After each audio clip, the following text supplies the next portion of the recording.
If you've been in any type of home service business, you'll know that every business gets complaints. In our industry, we get a lot of, well, we don't get a lot of, but you will hear about, you missed a pile, the guy never even showed up, he pulled up my grass, or why was he here at 10 a.m. instead of 3 p.m. like usual?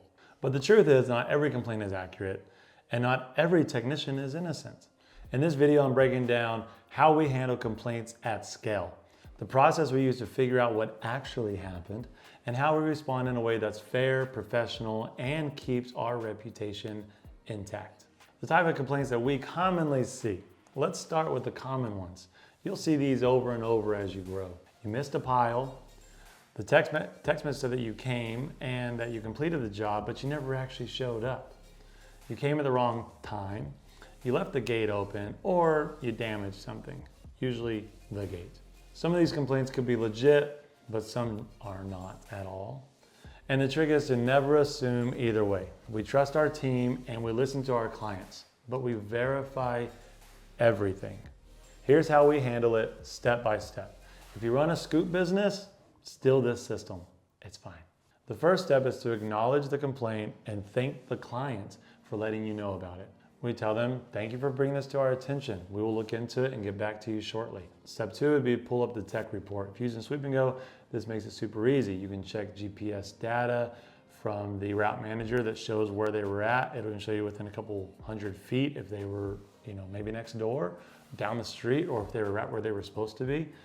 You can check all that with route manager, or like us, we use Verizon Connect for a more in-depth timestamp on exactly where they were at. You can even check your camera to see if they got out of the vehicle. Some clients will say they never even got out of the vehicle. We've had this happen before, and it wasn't true. There was no poop in their yard. So one of the reasons why you'll get that complaint is the Ring camera, or whatever camera they have on their house. Sometimes they'll have a 30-second delay. Sometimes they'll glitch out. Maybe the Wi-Fi wasn't very strong that day, and so the cameras didn't pick you up. We move very quickly. We're in and out of yards in 4 to 6 minutes. And sometimes the way we're bouncing around the yard so quickly that it doesn't even pick us up. You can also check any photos taken by the technician. Our technicians send a photo of the gate to every single client, which we can also see on our end within Sweep and Go. Plus, if they send any photos to us that might show why they might have missed piles, tall grass, leaves in the yard. If they skip the yard, maybe the client didn't notice the skip text or email. So you'll have a photo there, maybe a note from the technician letting you know why they skipped it. Dog was outside, the gate was locked, whatever that might be. You'll have that. Then you can call the client back and say, hey, I figured out what was going on. You're right, he didn't scoop your yard because he skipped it, and here's why. Or you can say, or you can even let them know, like what we've done in the past is, I've checked the GPS, it shows that he was there for X amount of minutes. There is a photo of your gate when he was done. And I show that he was in your yard for 7 minutes, which is average time for your yard. And so we asked him, why do you think we didn't scoop your yard? And the number one thing we get is, my camera didn't pick you up. Or my husband's working from home today, he's right near the window and he never saw the technician. I'm like, you can't say this, but my first thing is, how do you know he didn't go to the restroom for 5 minutes? Or he didn't go into the kitchen to get a drink or a bite to eat and missed my guy? Because we're very quick and we're very quiet. We don't want to have dogs accidentally let out on us or come running out of a doggy door. And so we're usually pretty quiet. I usually joke that we should have named us the Ninja Scoopers, because we're just in and out, you don't even see us. But other things you could do if you have bad technicians, if you check it and they were there for 2 minutes and there's a picture of the gate, you probably have a problem. You want to call the technician before you call the client. You want to find out what's going on. If you got to fire a technician because he's lying, you can let the client know, look, this is not how we run our business. Apparently I got a bad hire and he's not doing his job, showing up, taking photos. This is not how we do it. I'm gonna have someone else out there immediately, or I myself will be there in 20, 30 minutes to get this yard cleaned up, and this will never happen again. But like I said, if they were there for 10 to 12 minutes, there's photos, there's documentation, the on the way texts were sent out, everything's done. You need to figure out what's going on. And for us, it's 9 out of 10 times, it's the camera didn't pick you up or someone in the house didn't see you. And then you just tell them in a really nice way, I hate to ask you this, but just for me, would you mind going out and checking your yard? If there's no poop in your yard, we came, something happened, but we were there and we cleaned up your yard. And I will tell you, we've had this happen a handful of times, not a lot, but a few times. But every single time this has happened, they've gone out and checked their yard. There were no piles in their yard. And then they're like, oh, I'm so sorry. I don't know what happened. But yeah, there's no poop back here. They had to have come. I had one that had no poop in their yard and still stuck to their guns, but I'll put that in another video. That one's a little too tough for today for me to recap on. But for the number one complaint about the missed pile, what we'll do is we'll contact the technician. We'll say, hey, client said you missed a pile near the shed, near the pool, near the porch. You got any details on why this might have happened? And then hear them out. We don't jump to conclusions, but we do look for patterns. If a technician's always missing it along the fence line, they're probably not walking the grid correctly. If they're missing it near the porch, for whatever reason, they're not getting close enough to the house to find the piles, and then we can fix it. But one thing we do is we don't jump to conclusions. We hear the client out, we talk to our technician, we hear their side of the story, we do all of our internal investigation, and we figure out a good professional response. If the tech was wrong, we send them back. If there was a reason why they skipped it and it wasn't correct, maybe they went to the wrong house. If they miss a spot and the grass was tall, but it's not tall in that area, you find out that I just didn't scoop the whole yard correctly because the grass was tall. But there's areas where it's not tall. You should have checked those areas at least. Then yeah, we own it. We send the guy back or even another technician and they scoop the piles. We have a 24-hour guarantee, so we'll even go back the next day and we will get any of those missed piles. If the client just misunderstood something during the onboarding, if they're calling to complain because your technician showed up at 10 o'clock instead of 3 o'clock, maybe their gate was locked or the dog was outside because you're supposed to come at 3 o'clock, we just remind them our terms of service and what we talked about when they first started, that we don't ever give times, right? That's just something that we just can't do. We're doing 30 to 40 yards a day. We use a system, Sweep and Go, that optimizes our routes for the most efficient way to run it so that we can keep our prices, under 20 bucks a visit. And so we never give times. We tell everybody we can guarantee the day, but we cannot guarantee the time. All we can do is send you a 10, 15, or 20-minute text message letting you know the technician is on his way so that you have time to unlock your gate or leave your dogs in. And what we tell them also, the best thing to do when it comes to locking your gate is either put a lock with a combination on the outside of your gate. We even provide those for free. They can pick the combo for it. Never have to worry about that happening ever again. And if you're offering a free lock, you don't really feel so bad skipping it if they turn it down. We tried everything that we could, it's out of our hands. But if the dog is outside, we send a text message for you to bring the dog inside. And to make that easier, we tell them if your dog is friendly, it can be outside. We have no care. We will scoop your yard if the dog is outside and it's completely friendly. But if you have an aggressive dog, either bring it inside when you get the text message, but if you leave and today is Wednesday and you need to run to the store or go pick your kids up from school, simply bring the dog inside while you're gone if you have not received any text messages from us yet. So we need the gate unlocked. We need the dogs inside on the day of service. There is no times. Do not rely on the time that we normally come there. We might be getting to the same time for months because we are very consistent on what we do. But if we get a new client or a technician calls out sick, so another technician is running his route, our guys bring their trucks home. So that route could be optimized completely backwards, just so it's efficient for that technician. Or if a client comes in and we add them to the route and it re-optimizes and their address throws things off by 3 or 4 stops, the time could change. We don't reach out to all of our clients just because it's going to change a little bit. It would be happening way too much. We'd be on the phone all the time. So we tell them from the beginning, we give you a day of service, but we do not give you a time, but we will send you a text message that we are on our way. We keep it as simple as we can. But no matter what the complaint is, no matter what it comes out, whether it was your fault or the client's being irrational or they misunderstood something, or maybe they're just having a bad day, the worst thing you can do is fight over dog poop, right? So handle it with class, be professional, and make sure you follow up with documentation. Even if you have to send them screenshots from Verizon Connect or Sweep and Go, or even from your technician if they have anything on their end, send it. Cover your bases and protect yourself, but do it in a classy, professional way. So here's a few common truths behind the complaints that we get. We've of course, we scooped over 200,000 yards. So we've heard them all. We've had all the situations. Some were our fault. We fixed them. Some were not our fault, and we were able to make the client love us by the end of the phone call, right? So usually, if there's a missed pile in our situations, it's usually going to be from an area that we didn't know that we needed to scoop. Maybe they had the yard sectioned off, and so they have a clear dog run, and they let their dog use the yard this time, and we didn't know. The notes say to use the dog run or to scoop it, and the technician didn't know. Other ones would be tall grass or leaves. All that is documented as well, and we don't go back for that. And then the other one, when it is your fault, it's just simple, right? It's human error. We're using the human eye to find the poop. We're looking for one thing. That there's 30 of those things. They're different shapes, they're different colors, they're in different shades of grass, they're shadows from trees, from houses, from sheds.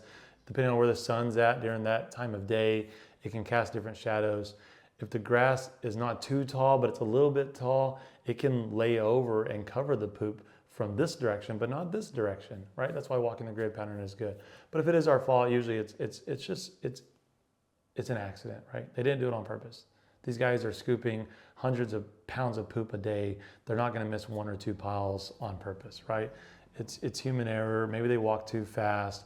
Maybe they looked left and saw a pile and then took 2 steps, and they forgot to look right before they took literally 2 steps. They didn't look right. But it happens. The best thing you can do is just be professional and just send someone back out there for a free scoop, maybe even add on a deodorizer if they're really upset, and just make them happy. The complaints for didn't show up. For us, it could be that we came earlier or later than usual and the client just missed us. They're expecting to see us at 3 o'clock. We came at 11. They were in another part of their house, and at 3 o'clock they came out and were looking for us and we weren't there. Or it's that the Ring camera didn't see us, and unfortunately those aren't the greatest cameras. Sometimes they miss, and we've had it happen a lot. And I can guarantee you that it's your camera that was off and not us. Because we've had the clients go out and check their yards, and there's literally no poop in the yard. We've even had a client say, well, I can't check my yard because I'm working from home. We'll send a guy 20 minutes out there, and they will literally FaceTime us or call us while they're there, and they're like, there's no poop in this yard. They'll even go out front and check the address on the house just to verify they're at the right house because there is no poop in the yard. And so it happens, but you got to be aware of it and know that the Ring cameras does not mean that your guy didn't go there. Verify before jumping to conclusions. We've had them where they say that we damaged their grass, right? They pulled it up. Their yard looks all nice, and now there's like a whole little spot where there's just grass sticking up, or those little yard runners, they're sticking up. When that happens, we just let them know that, for the most part, we'll verify with the technician too, but it's usually because they had diarrhea that day. And if you're anything like us, we will give it our best effort, right? We're not just going to leave a pile there because it's diarrhea. We're going to do the best we can. And doing the best we can means raking very quickly in different directions.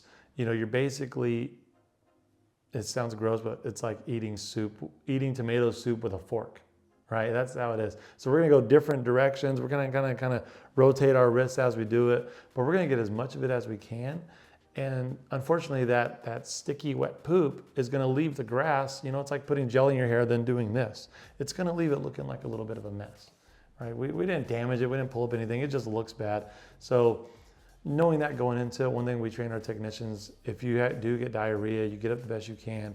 When you're done, just pat it back down, right? It's still going to be messy. There's still going to be residue there, and the grass might be kind of like, oh, but just pat it down, make it look good. As long as they don't see it standing up like this from their window, they're not going to say anything. So that's kind of how you could detour that. If you pull up any runners, same thing. Just kind of lay them back down. It's like a what do they call it? Like a cow licking your hair, where your hair just keeps standing up. Figure out which direction that thing wants to run and just lay it back down and move on.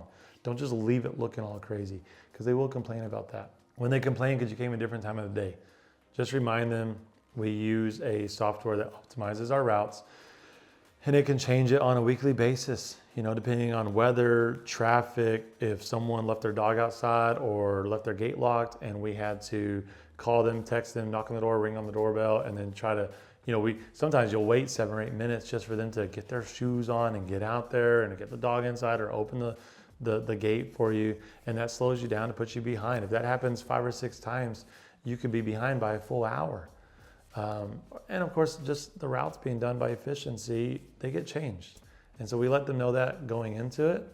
So that way, when it ever comes up, we just simply remind them that we did make you aware of this and this is how we do things. We don't give times, we give days. The number one frustrating complaint that we get that is never our fault is that the gate was left open. We take a photo of every single gate when we're done with the yard. We even send it to the client. But we will still get the client calling, complaining that we left their gate open. And every single time it is one of 2 things. One, this is the best one, they are calling a different company, right? They're a client to one of the other, usually one of the big franchises. They're one of their clients. We use their you know, like in your ads, you know, you kind of use different words and their different keywords. And so we might pop up when they Google their name.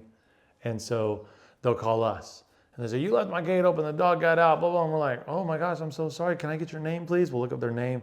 Oh, you're not a client of ours. Who are you trying to call? And I won't say them on this video, but there's usually 2 companies. They'll say one of those 2 names. We'll simply tell them, this is Department of Duty. We're not them. So when you're done yelling at them and you cancel service, give us a call back. We take a photo of every gate. We've never had a gate left open in 7 years. The second reason why you'll get this phone call is the lawn guys that mow the yard. Most of their clients, or they don't even know which clients of theirs have dogs. They're not worrying about the gate. They're going in and out, they're mowing the grass. Their number one thing isn't dogs like it is for us, so they're more likely to leave the gate open. The other one is the pest control guy or the pool guy. So all 3 of those things are really good for you to remember during summertime, springtime, warm weather. The lawn guys are coming, the pool guys are coming, and the pest control guys are coming. Take photos of your gates. I love the phone call when they call us and they're like freaking out. Your technician left my gate open, my dogs got out, and blah, blah, blah, blah, and they're losing their minds. And we pull up their account and we're like, well, there's a photo of your gate. And we simply say, hey, ma'am, sir, my guy was there at this time. Yeah, I know he was. I got the text message. Well, there's also a photo of your gate. Did you see that? Oh, I didn't notice that. Well, let me go check real quick. And they'll look, and then the next thing is, let me call my lawn guy, or oh, it was probably the pool guy. Let me call them. You know, it's that. So take photos and close the gates, because we've never had it happen, and every time it has, it's either a franchise or it's lawn, pool, or pest control guy. Never us. I promise, never us. But I will tell you that even with all those complaints, just remember that your clients don't mean any harm. They just notice something wrong and they connect dots. Our job is to politely connect the right dots and inform them. Here's how we deal with repeat or unreasonable clients. Most clients just want to be heard, and they're totally fair. But once in a while, you'll get someone who complains every single week. Here's how we handle that. We track it. We offer a quality control visit. Not only do we send the technician back, but we'll have our quality control guy go over there the next 3 visits to make sure that we did a great job. And maybe we just got a bad hire or we need to retrain, right? But we track it, and we do quality control visits. If it keeps up and sometimes there's those people that you just can't make happy. It's not possible. No matter what you do, no matter how you do it, it's weird to say, but those people exist. You just cannot make them happy. And we simply just part ways. You know, we just politely let them know that this isn't going to be a good fit for us. And, you know, good luck with whoever you call next. I hope they can do a better job for you. At the end of the day, you cannot build a 7-figure business walking on eggshells every single day. You need to serve the right clients and let go of the wrong ones. That's just the hard truth. Yes, complaints happen, but it's how you handle them that makes or breaks your brand. Build systems, train your technicians, and keep documentation. And do not be afraid to say, let us come back and make it right. If this helped you, hit the like button and drop your wildest client complaint in the comments down below. I might even use it in my next video. And as always, don't forget to subscribe to the channel and turn on your alerts for all of our videos coming out. And the best thing to do is to join the PSM group on the school app. That is where you will get more behind the scenes on building a reliable, respected scooping empire. I'll see you in the next video.